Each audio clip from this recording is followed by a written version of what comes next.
Profesora de la Universidad Rey Juan Carlos, como ella dice todavía, porque también la educación pública está en un proceso delicado, vamos a decirlo, ¿no? Así que bueno, pues te cedemos la palabra mientras te pongo el PowerPoint. Mientras les pones el PowerPoint, pues explico la palabra dedicado. El proceso delicado es un proceso de asalto, derribo y, bueno, sobre todo la universidad pública, que es aquella de la que yo procedo y para la que trabajo en este momento. Yo venía a contaros un cuento, una parábola. Realmente es lo único que se hace en la vida, me da un poco de vergüenza, como he dicho en la universidad no sé dónde voy a ir a parar, pero es lo que hice en mi tiempo de profesional como periodista y lo que sigo haciendo en clase y en fin, lo que hago en mi casa con mi familia, no sé más que contar cuentos. Pero me apoyaba mucho en algunos vídeos, no sé si los voy a poder proyectar porque no sabemos si lo vamos a... Así es que espero que sí, si no, pues haré un poquito de actriz también, que era mi profesión frustrada. Se llamaba la cosa parábola en 3 actos, ¿no? La parábola es un relato del cual se debe derivar alguna enseñanza porque se parece o se asemeja a algo, ¿no? Entonces en esta parábola 2 personajes eran la verdad y el sentido.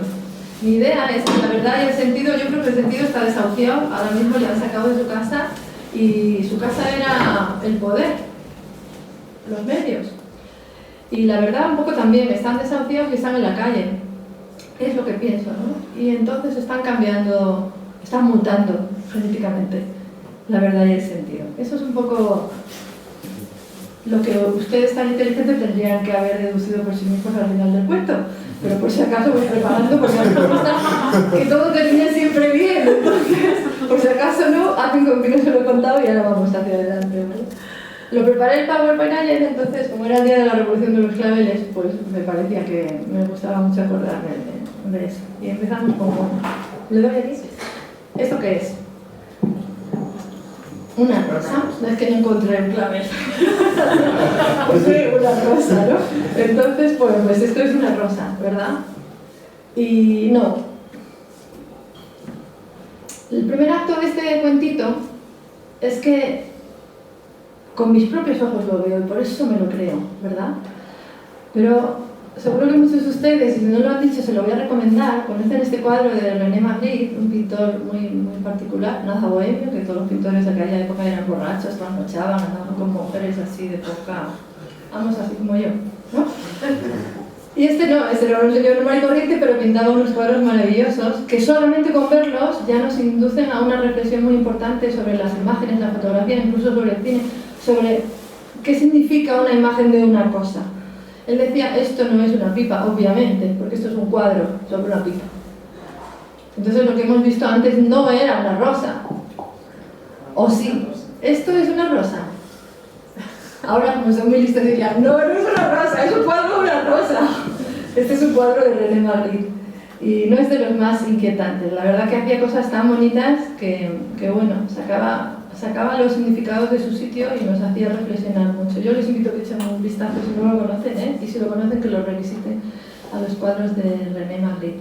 Lo que vemos con los ojos muchas veces es si no es y nos confunde. Y aquí empezamos a contactar un poquillo con el sentido, ¿no? ¿Qué es esto?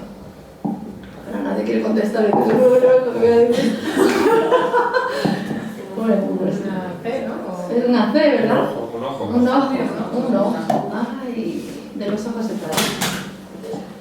Cuando vimos estas imágenes por 2011, allá por 2011, 2001, 10 años menos, madre mía. Es que me hubiera gustado en 2011 tener los años que tenía yo en 2001, pero no puede ser. Cuando vimos esto, parece que se consagró la idea de que cuando estamos viendo algo en directo, con cámaras allí de televisión por medio, estamos plenamente informados. Lo vimos, nos informamos en directo, nos enteramos de lo que estaba pasando al momento. Yo no, porque vivía en La Rioja, me fui al río a leer un rato a esa hora, porque todo el mundo estaba hablando de lo mismo y me agobié.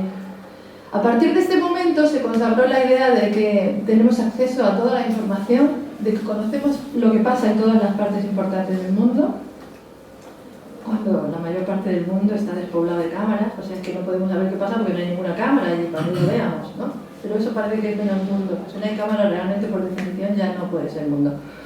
Entonces se consagró esta idea que yo creo que ha llevado a una falsa creencia de mucha gente que se está desmoronando ahora. Y se está desmoronando gracias a que las cámaras en un buen número están siendo agarradas por otro tipo de personas, que son estos que andan por ahí grabando a la policía cuando en las manifestaciones se comportan un poquito sobradamente, ¿no? Ahora vendría un vídeo, creo que lo podremos ver. Vamos a intentar. Este tampoco es el más importante, si tengo que elegir uno, a este lo sacrifico. Yo tengo mi portátil, sí. Bueno, este se lo cuento yo. No, si lo que no tenemos es... Para que no se me acabe el tiempo. Vale. Ahora pondríamos el vídeo, yo tendría que encontrar un rollo hasta que llegásemos al minuto 1.7 y ahí este edificio que estamos viendo se derrumbaría inmediatamente mediante una explosión controlada. Que las habrán visto ustedes un montón de veces, ¿no? Y el edificio hace así como si fuera de, yo qué sé, de cartas. Se hunde y aparece una nube y la gente que está cerca de la cámara que graba dice ¡ah! Es un poco así. Vale, eso es un poco. Y entonces yo les tendría que decir, lo estamos viendo porque hay una cámara, lo estamos viendo y por tanto, según esta creencia que nos invita a pensar que si lo ves, estás informado, tendríamos que entenderlo. ¿Pero qué entendemos? No entendemos nada. ¿Por qué se ha tirado? Ni dónde está, ni quién lo ha tirado, ni cómo, ni qué razones había, ni cuántos años tenía que... No entendemos nada, ¿no? ¿Esto qué es? Otra vez el ojo, ¿no? Otra vez no. Es por si acaso alguno se había quedado todavía pensando si era el ojo. O para darle otra oportunidad, ¿no? Bueno, luego lo vemos. Este sí me interesaría que lo viéramos. ¿Lo podríamos intentar? Sí, hacemos otro. ¿No tenemos internet? Ah, Bueno, ahora vamos a ver qué pasa cuando una imagen como esa del edificio entra en un informativo. Ahora lo entenderemos todo porque, perdón, Dardo, hay una periodista que nos ayuda a entender el mundo. Entonces todo es... En el sur de China han demolido con explosivos un edificio de 34 pisos y 104 metros de altura, el edificio más alto demolido hasta ahora. Y este era el momento en el que el coloso se desplomaba y dejaba de dominar el horizonte de la superpoblada ciudad de Guangdong. Era un bloque de apartamentos deshabitado desde 1997 por no cumplir la normativa de seguridad contra incendios y porque sus inversores se quedaron sin dinero antes de que pudiera ser habitado. Lo han tenido que demoler porque una de las ciudades más pobladas de China no se podía permitir el lujo de mantener erguido un edificio fantasma. Qué lujo, ¿no? Si nos lo hubieran dado nosotros, hacemos un centro social, la morada y más cosas. Bueno, pues gracias a que estamos viendo las imágenes ahora asistidos por una periodista de un medio corporativo, pues lo entendemos todo, ¿no? Ustedes ya lo han entendido todo. Ya queda claro, o sea, el sentido de por qué se demuelen los edificios y por qué estaba allí y por qué es un lujo. ¿No has entendido, Miriam? sí, no, yo creo que no sé si será lo que... O sea, sí, lo que ha dicho sí lo he entendido. Lo que ha dicho sí lo has entendido, pero a lo mejor resulta que te falta un poquito de sentido, ¿no? Siguiente paso que vamos a afrontar, significado y sentido. Si podemos ver unas imágenes de un edificio que se desmorona y se lo encargamos a un estudiante mío, igual me dice 200 madrileños duermen en casas prestadas. Se han resistido durante 5 meses, pero al final el edificio ha sido demolido y tal. Podríamos enfocar esta noticia desde un punto de vista social y reflejar los resultados, las consecuencias para los habitantes de ese edificio que podría tener la demolición, ¿no? Pero también la misma noticia la podríamos plantear de otra manera. Ayer eran 20 pisos, ¿no? Y hoy son 2.000 metros cuadrados de cascotes que están... Bueno, y un futuro prometedor porque ahora se va a edificar ahí un edificio que Va a dar puestos de trabajo. misma realidad, distinto relato, misma verdad, distinta noticia, ¿no? Pero también podemos haber dicho un montón de otras cosas distintas. Era importante, hace 60 años, era imposible, perdón, pero hoy derribar controladamente un edificio de 20 pisos, pues es, porque pues, tenemos esto, si estamos tan desarrollados tecnológicamente, la misma noticia podría haber contado otra historia. El mismo hecho podría haber dado lugar a otro relato, ¿verdad? Y esto es lo que han estado haciendo durante mucho tiempo los medios de comunicación corporativos en el régimen de monopolio, porque el monopolio de la información lo tenían ellos. Y además, como en general la propiedad de los medios estaba muy concentrada, el monopolio del relato, de la realidad, de la actualidad, pues estaba bastante controlado, ¿no? Así es que de las 2000 noticias, 2000 enfoques que se podrían dar a los hechos de la realidad, nos venían contando algunos que eran bastante homogéneos o afines entre ellos, ¿no? Acto 2. El sentido y el significado. Cuando entro en clase yo suelo decirles a mis estudiantes, buenas tardes a todas y a todos, y algunas más. Al principio se ríen, y cuando alguien está hablando a mitad de la clase, que no me deja seguir hablando, digo, buenas tardes a todas y a todos, algunas más. Al final, después del tercer día, cuando saben que digo algunas más, ya saben lo que estoy diciendo. Porque las palabras tienen un significado, pero en la manera de usarlas nosotros las dotamos de un sentido. Para alguien ajeno a mis clases, ese significado no le va a conducir al mismo sentido, porque no sabe qué significa cuando Concha dice, y algunas más. Pero para otras personas, esta manera de utilizar el lenguaje y la comunicación adquiere sentido. Muchas veces accedemos a informaciones en los medios que tienen significado. Un edificio se cae, pero no tiene sentido para nosotros. No somos capaces de extraer de eso algo distinto a lo que las imágenes parcamente significan. Un edificio se cae, un edificio se tira, pero ¿qué sentido tiene esto? Bien, el sentido, como les digo, desde mi punto de vista, ha sido desahuciado de los medios y la gente ha empezado a darse cuenta. Para mí resulta cada vez más fácil explicar ciertas cosas que antes era muy trabajoso hacérselas creer a las personas porque había una concepción de cómo funcionaban los medios como muy impoluta, y ahora se les han visto mucho las costuras, ¿no? Y se les ha visto mucho lo que había por dentro. El sentido lo han intentado poner durante mucho tiempo con términos, ¿no? Si ustedes fueran palestinos, seguramente perderían la vida, y a lo mejor a manos de soldados israelíes, porque ustedes se empeñan en perder la vida. Si fueran israelíes, a lo mejor para los medios ustedes serían asesinados. O sea, cuando una persona abandona este mundo, los medios no siempre lo cuentan con las mismas palabras. Generalmente, en los enfrentamientos que hay entre palestinos e israelíes, los palestinos pierden la vida, ellos son los responsables, allá sabrán por qué, pero los israelíes son asesinados por los palestinos, ¿no? Son dos maneras de utilizar el lenguaje para designar los mismos hechos, pero significan cosas distintas. No es lo mismo morir que ser asesinado, ¿verdad? Esto es un ejército, ¿no? Israelí.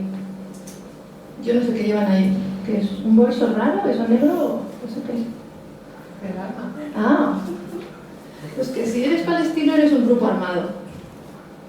Pero si eres un ejército no llevas arma, eres un ejército. Los ejércitos no se consideran grupos armados, se consideran ejército. Aunque la imagen que sueles poder conseguir de ellos es esta, que yo creo que van bastante armados, ¿no? Si eres palestino, eres un grupo armado. De piedra a veces, pero armado. Las maneras de utilizar el lenguaje son las que aportan el sentido. Y esta manera tan desigual de utilizar el lenguaje, pues cada vez yo creo que ha estado, viene siendo más conocida por la audiencia, de manera que va siendo más difícil manejarla, ¿no? ¿Qué es esto? Es que se ha colado. ¿Se ha colado? No. Ah, me callo.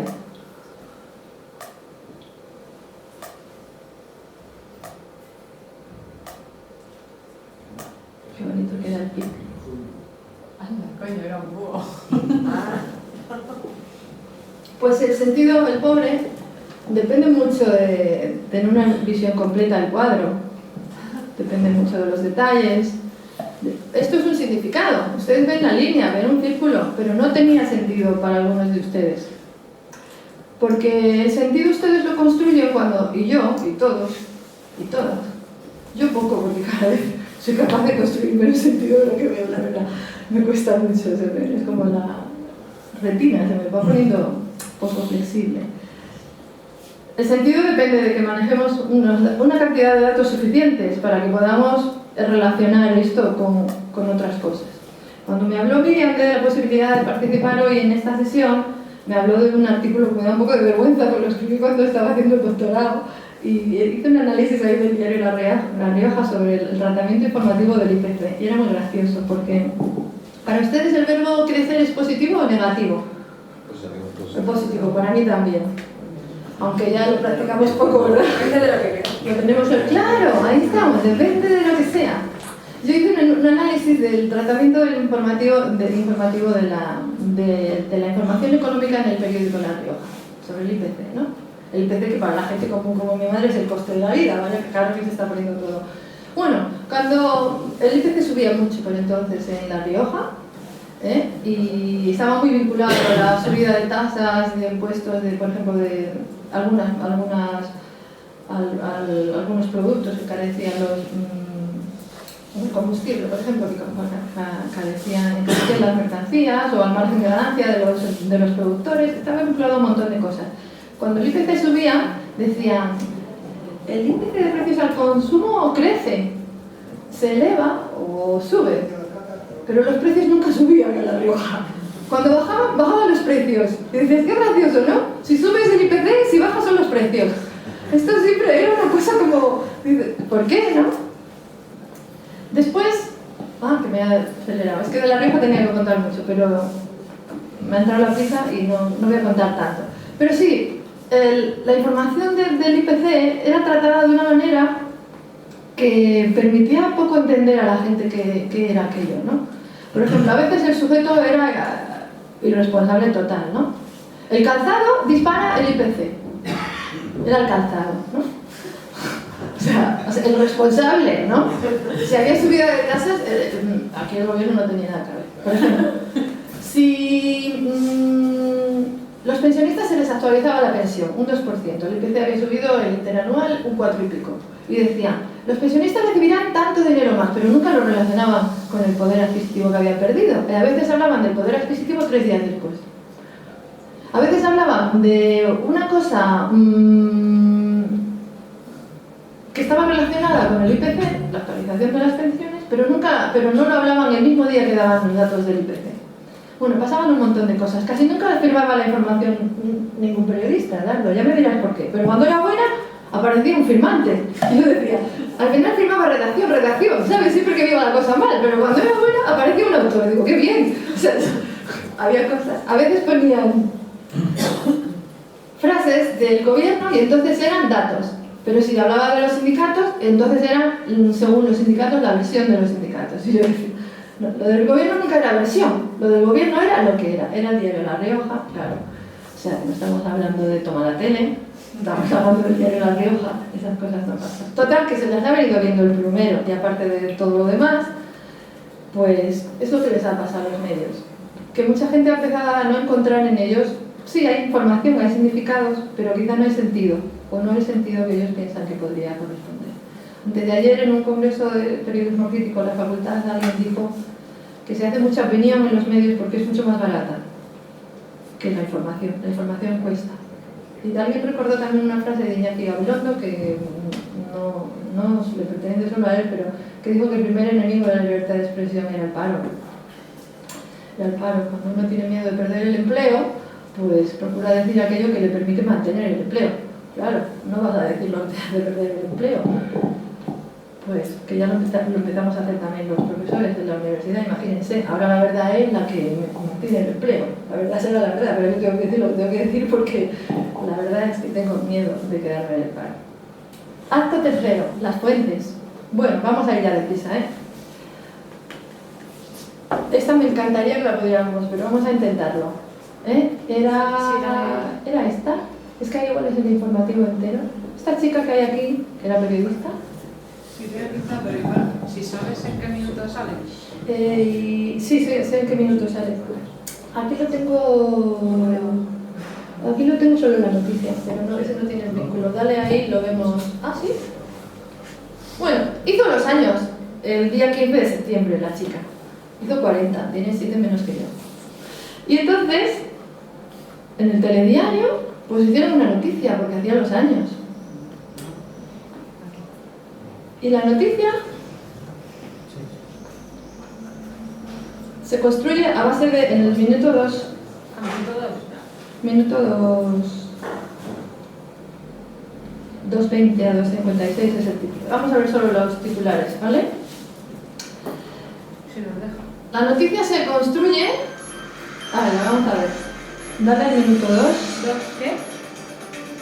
Déjalo ahí, en 2. 1,58. Y ya digo yo algo para rellenar, como tú sabes que la radio se hace mucho. Bueno, cuando hizo los años, pues nos pusieron... ¿Está ahí? Un poquito después. La noticia está construida únicamente con fotografías, porque Esta tarde en el Líbano el Papa Benedicto ya va a XVI se ha llegar. encontrado con Sí, después miles ya de está. jóvenes Porque le han hecho un reportaje de poses, llegados de muchos países por hacer los 40 años y se los hemos pagado a nosotros, por el segundo y que la para que esté contenta. reserva.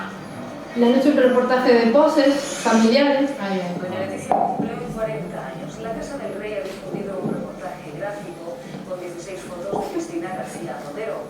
Hay imágenes de ella sola, Hola. con el príncipe, Príncipe. con las niñas, Con las y niñas. también hay fotografías de todos ellos juntos. Todos. Muestra el lado más íntimo de los príncipes de Asturias. El lado más íntimo de los príncipes de Asturias. Este es. Así no se tiene hijos, ¿eh? En serio, bueno, yo no sé, nunca he tenido hijos con el príncipe de Asturias, pero me parece que así no. Nos muestra el lado más íntimo de los príncipes, ¿no? Lo pueden buscar. Lo pueden buscar, ¿eh? Lo pueden buscar ustedes en la web del libro de tener que estar esperando. Me ha encantado. El lado más íntimo de los príncipes de Asturias, con fotógrafa contratada, pero bien. Y haciendo lo íntimo delante de la fotógrafa para enseñárselo a España con el dinero de los españoles y españolas. Claro, así no hay manera de mantener audiencia y pensar que esto tiene sentido y que es informativo. Al mismo tiempo que el CIS deja de meter preguntas sobre qué opinan los ciudadanos sobre la monarquía, o sea, es que no hay manera. Bueno, entonces, las fuentes. Ya hay que ir cortando. Voy con una trole de... Las fuentes informativas. La fuente informativa de esto es un producto de una asesoría de comunicación. La información es aquello que alguien se resiste a dar, no aquello que alguien está deseando que lo enseñes. Entonces esto no era información, esto es una fuente no solamente organizada, sino que esto era un producto comercial, el producto que se trataba de comercializar y promocionar es la monarquía y el futuro de la monarquía en este país, pero es un producto comercial, no es información. La mitad de las veces, en radio y televisión, las fuentes consultadas son institucionales en un 70 y pico %. En un 80% la información se elabora solo con declaraciones. Y en un... Déjenme que les diga el dato concreto, luego les digo que lo pueden buscar si quieren. Y en la cantidad de fuentes que tiene una noticia no llega ni a una por noticia, es 0,71 en la radio y en la televisión, o sea, hay menos de una fuente.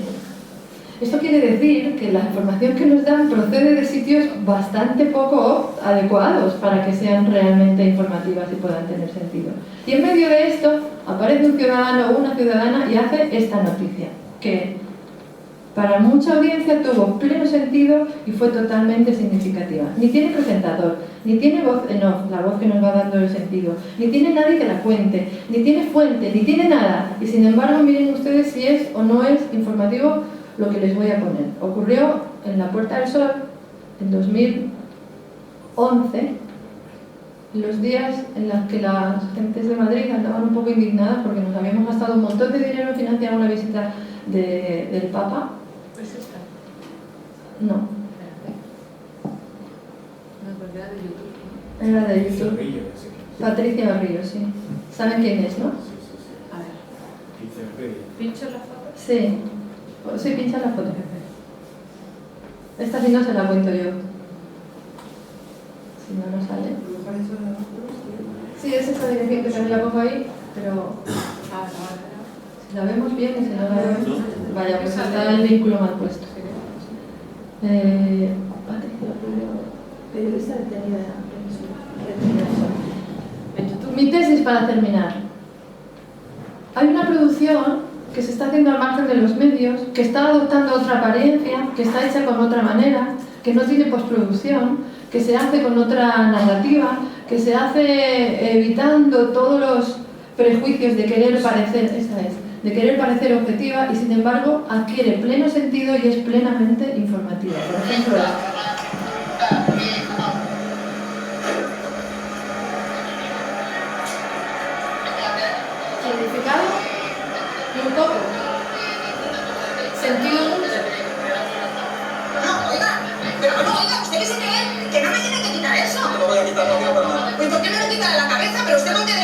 esto?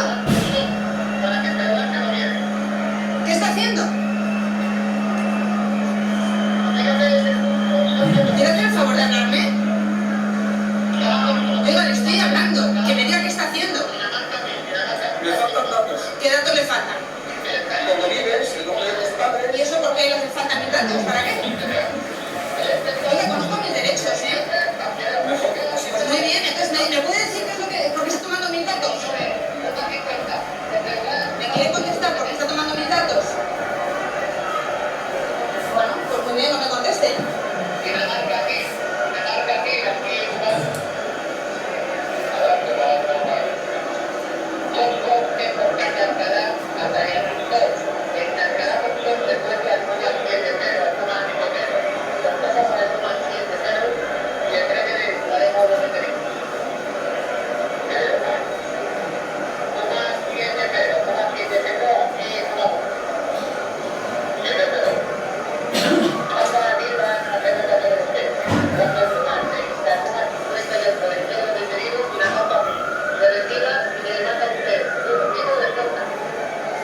Déjame que le identidad. ¿Por qué motivo? Porque te tengo que identificar completamente. Perdona, que estoy... No, esto no es una identificación completa. El nombre de los padres, domicilio y domicilio. Lo que yo te pida. Como te meto la hostia, vamos, sácame el DNI, pero ya. ¿Qué me acaba de decir? Te digo que Bueno, no suelo de mierda. Sí, vamos a hacer cosas. pero bueno, Vamos a hacer cosas desde el pero bueno. Mochuelo de mierda. Si se dan cuenta, esto se parece un poco al ojo del búho, porque no he visto mucho más. Pero ha cobrado pleno sentido. Y yo creo que ha cobrado pleno sentido. Ha cobrado. Creo que ha cobrado pleno sentido porque estamos en otra lógica de producción. Pero bueno, hablamos de ello luego más en el